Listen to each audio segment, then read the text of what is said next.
This is part 3 of a multi-part series on Arabella Advisors, the third pillar of election integrity. Go to mgshow.link/Arabella to follow along and for more information. All links will be in the description. The 1630 Fund, which is managed by Arabella Advisors, which is the largest Democrat dark money network in the country and considered public enemy #1. Welcome to the next installment of Arabella Advisors, the third pillar of election integrity, part 3. As we shine a brighter light into this secret world of foundations, we see deeper connections in darker corners. What if I told you Arabella Advisors, their funds and pop-up funds are heavily involved in the SCOTUS nomination? You'd be severely mistaken if you didn't think Arabella Advisors and their F foreign and D domestic assets weren't conspiring to install a Supreme Court Justice of the United States of America. Let us walk you through it. First, Arabella Advisors' 1630 funds pop-up demand justice somehow released Biden's SCOTUS choice nearly 24 hours before the rest of the country knew. Despite the news not breaking until Friday, February 25th, 2022, Arabella Advisors Network uploaded their ad praising Judge Jackson Thursday, February 24th, 2022. So, was the Biden team tipped off by their dark money allies before they even communicated to members of the Senate? This is probably an answer to a question America needs to know, as this is a violation of the third pillar of election integrity. Notwithstanding Senator Whitehouse's declaration that dark money played no role in the process, all the major F foreign and D domestic dark money networks led by Arabella Advisors were undoubtedly involved. Mr. President, we are now embarking on the confirmation process of someone who has not auditioned to donor elites for a seat on the United States Supreme Court. No dark money machine guided her selection. That's refreshing. The Arabella Advisors-backed dark money group leads Team Ketanji and We Demand Justice. This group has received immense backlash due to their board member, Ely Meistel, calling the U.S. Constitution trash. Since then, the legal correspondent doubles down on the claim U.S. Constitution is actually trash. The veneration that this country has for the Constitution is simply weird. It's crazy. Some will say, okay, so are you arguing for throwing out the Constitution? Should the Constitution be thrown out? What do we do? Is it a living document? Or is it a sacred document? It's certainly not sacred. All right, let's start there. The Constitution is kind of trash. Now, let's just talk as adults for a second. What did you say? It's what? It's kind of trash. Trash. We Demand Justice is one of the leading forces driving Joe Biden's Supreme Court pick. In addition, they set the actual fraud in motion by bullying Justice Stephen Breyer into retiring. We Demand Justice also has operatives that have infiltrated the Joe Biden White House. Allow us to introduce Paige Herwig, former Deputy Chief Counsel at We Demand Justice, currently serving as Biden's point person on the judicial nominees.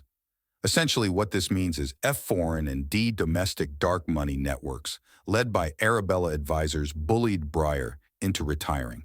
Then, they released a list of approved nominees, placing Ketanji Brown Jackson in the lead. Then Joe Biden, at the advice of Paige Herwig, selected her former employer's top pick. Remember, the Clinton Foundation is at the center of it all.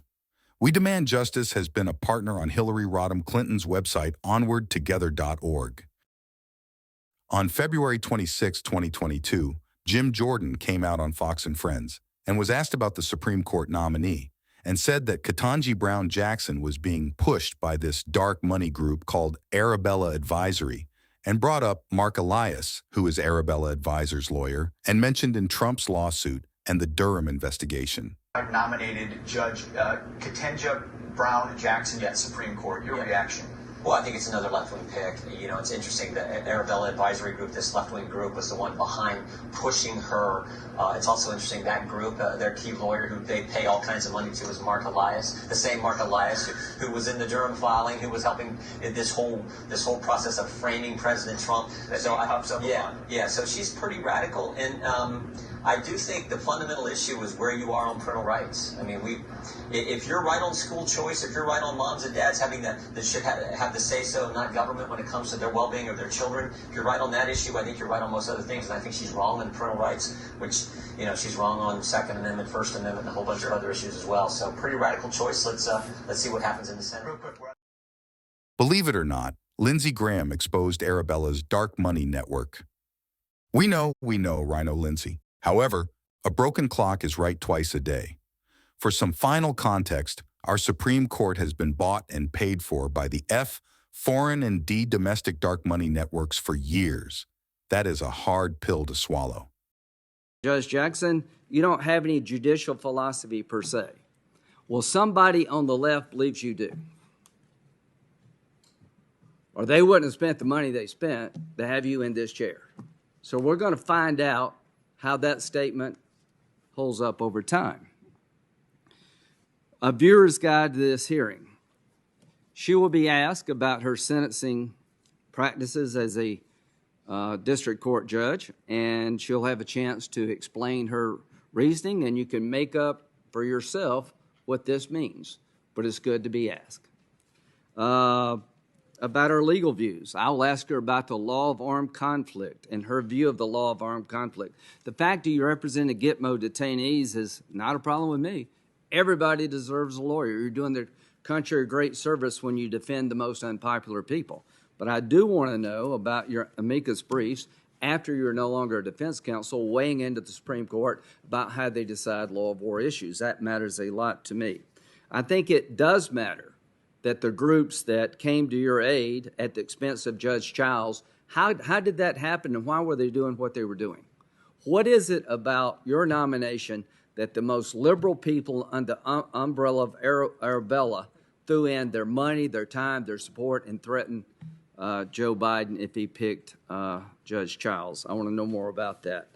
I want to know about your judicial philosophy, because people on the left, the far extreme part of the left, believe that you were the best bet.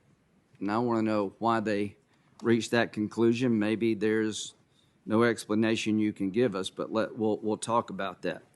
Now, when we say this is not Kavanaugh, what do we mean?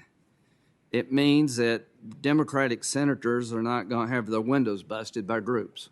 That's what it means.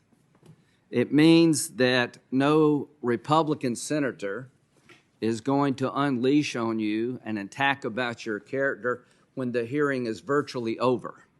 None of us, I hope, have been sitting on information about you as a person for weeks or months. You come into our offices and we never share it with you to allow you to give your side of the story. We wait to the very last minute when the hearing's about to be gavel concluded and say, oh, by the way, I've got this letter.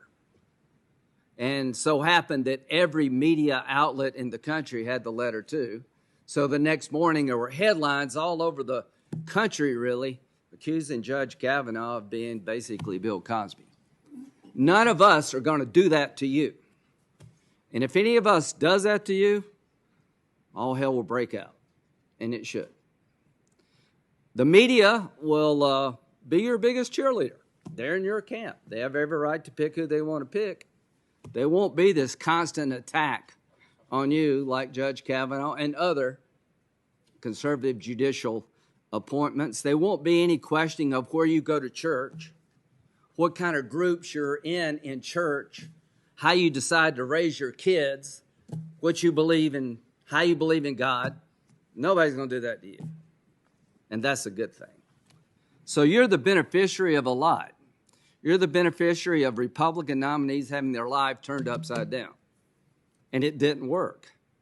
So I'm hoping that we can have a hearing that's respectful, that's informative, that's challenging.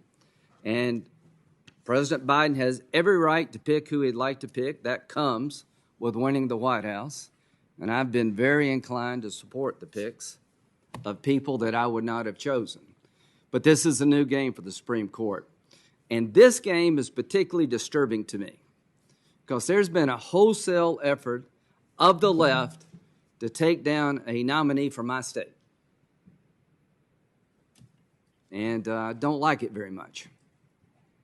And if that's the way the game's going to be played, then I'll have a response, and I don't expect it to be reward that way of playing the game. Judge Childs would have gotten 60-plus votes. There had been people in my caucus that would have voted for her, even though we knew she would be a reliable liberal vote, because I and Senator Scott would have stepped up.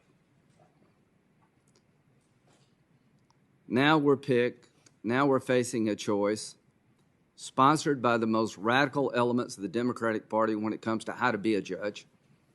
They have the most radical view of what a judge should do, and you were their choice. And you'll be asked, do you support expanding the Supreme Court? I hope you can give us an answer, because it shouldn't be hard. Either you do or you don't. Justice Ginsburg said no. She thought if you just changed the number of the court every time somebody new came in power, it would ruin the court in the eyes of the public and make it a joke over time. I agree with that. So I hope you can give us an answer to that question, because I think the court would be better off if the judges stood up for the court. If the judges told politicians, don't play this game with the court, because over time nobody wins. So congratulations. It's going to be a couple of interesting days, and we're off to a better start than we have been in the past.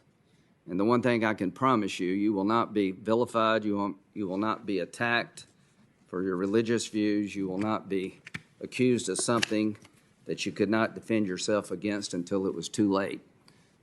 Thank you. Thank you, Senator Graham. Senator Feinstein. Thanks very much, Mr. Chairman. I want to begin by congratulating you, Judge Jackson, on this appointment. I've reviewed the records of a number of judicial nominees during my service on this committee. This is actually the 10th set of confirmation hearings for a Supreme Court nominee that I've participated in during my time in the Senate. And looking at your record, it's clear that you have the qualifications and the experience and the knowledge needed to serve on the Supreme Court. And as a woman, it makes me very proud of that. Thank you for watching and sharing this latest installment. In our next installment, we will be digging deeper into the F foreign and D domestic assets that were deployed against we the people. This has been the third of a multi-part series on Arabella Advisors. Stay tuned for part 4 of Arabella Advisors, the third pillar of election integrity.